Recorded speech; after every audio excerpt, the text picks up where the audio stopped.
Bismillahirrahmanirrahim. Assalamu alaikum. In today's lecture, we will discuss what is weighted arithmetic mean, why we use, and uh, how to calculate the weighted arithmetic mean. So basically, first of all, what is weighted arithmetic mean?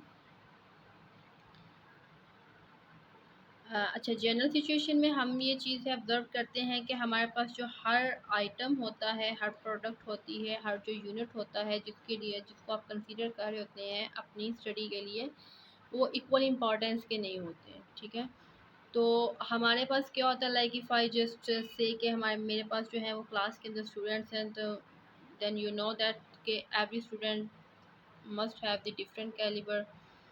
ठीक है, कोई जो है वो high calibre के students होंगे, कोई medium calibre के होंगे, कोई जो है वो इनका कैलिबर थोड़ा डाउन होगा।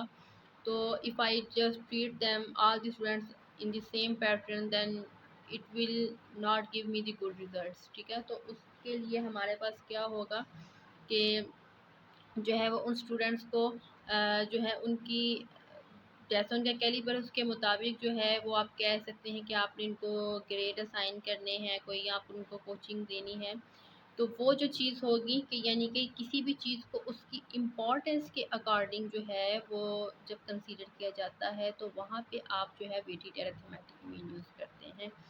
अब यहाँ पे सपोज करें कि मेरे पास है वो ऑब्जर्वेशन, यहाँ पे मैं जनरल लिखी हूँ कि मेरे पास 3 स्टूडेंट्स हैं और n स्टूडेंट हैं, 10 ले लें आप, 5 ले लें, 4 ले लें, 3 ले लें, लेकिन मैं थोड़ा शॉर्ट करने के लिए जस्ट 3 स्टूडेंट्स ले रही हूँ।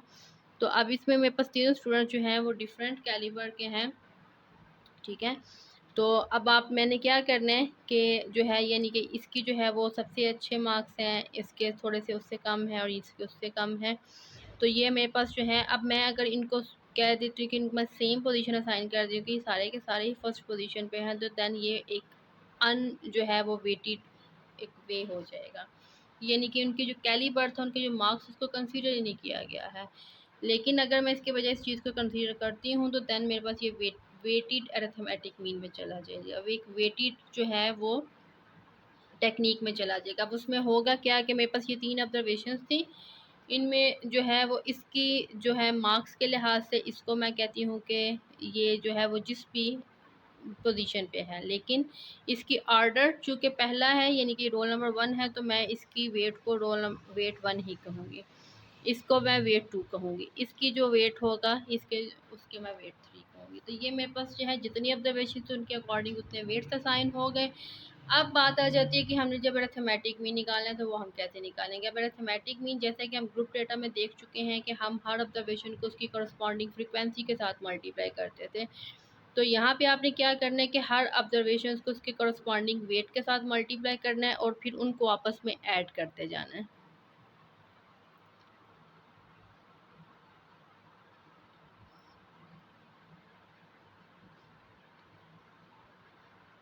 And weight 3।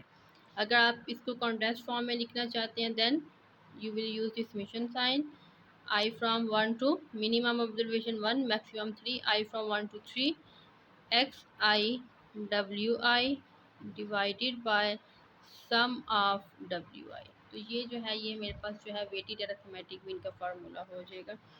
और वेटेड अरिथमेटिक मीन जो है वो जनरल आप किस सिचुएशन के अंदर यूज़ करते हैं?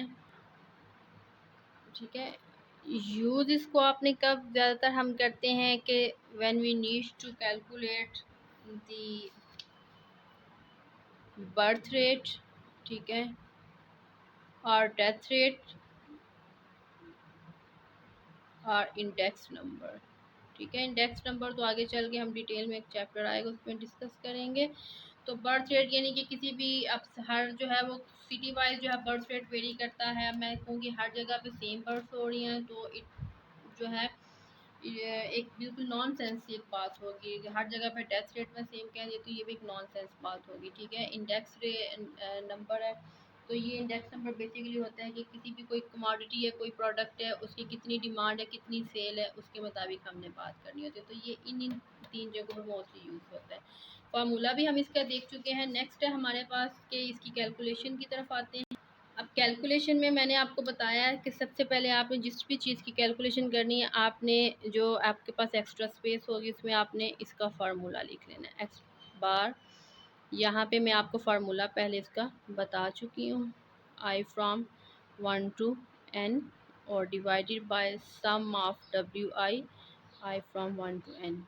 सो अब आपको चाहिए क्या कि हमने हर ऑब्जर्वेशन के वेट के साथ मल्टीप्लाई करके कॉलम बनाना है। और जो है अच्छा, अब ये देखिएगा मेरे पास एक डेटा सेट था, ये डिफरेंट होम के रिलेटेड जो है वो आइटम्स है, फूड है, रेंट है, क्लॉथिंग है, लाइट है और अदर आइटम्स है। उनमें कितने कितने अखराजात आते हैं वो यहाँ पे मेंशन है। 2000 है रेंट पे, जो है वो मे बी आपका पर वीक 1000 यूज़ होता है, क्लॉथिंग पे 1000 है, लाइट पे 5000 है, अदर आइटम सारे मिला के 20,000 आपका यूटिलाइज हो जाता है। और इनके वेट्स असाइन है 2114, ठीक है। इनकी कंजम्पशन के मुताबिक आप कह सकते हैं कि हमने इनके वेट्स असाइन किए हैं। अब ये जो ओरिजिनल डेटा होगा इसको आप एक्स कहेंगे और जो वेट्स उनके असाइन होंगे इसको आप डब्ल्यू कहेंगे। हमने यहाँ पे करना क्या है कि हर ऑब्जर्वेशन को उसके वेट के साथ मल्टीप्लाई करना है। जब हम हर ऑब्जर्वेशन के वेट के साथ मल्टीप्लाई करेंगे तो आपके पास क्या होगा, लाइक 2000 को जब मैंने 2 से मल्टीप्लाई किया, यहाँ पे मैंने 4000 मेंशन कर दिया है, ठीक है। देन 1000 को 1 से मल्टीप्लाई करें, यहाँ पे 1000 को अगेन 1 से मल्टीप्लाई करें 1000, 5000 को 4 से मल्टीप्लाई करें 20000, 20 को 5 से करें 10000। आफ्टर मल्टीप्लाइंग हर each of the X observation with its corresponding weight, then आप क्या करेंगे कि आप इस कॉलम का सम करेंगे और वेट्स वाली वैल्यूज का सम करेंगे। सो तो ये सम करने के बाद हमारे पास जो है वो इस कॉलम का 36,000 आ गया और वेट्स का सम हमारे पास 8.5 आया है। अब हम इन दोनों को आपस में डिवाइड कर देंगे।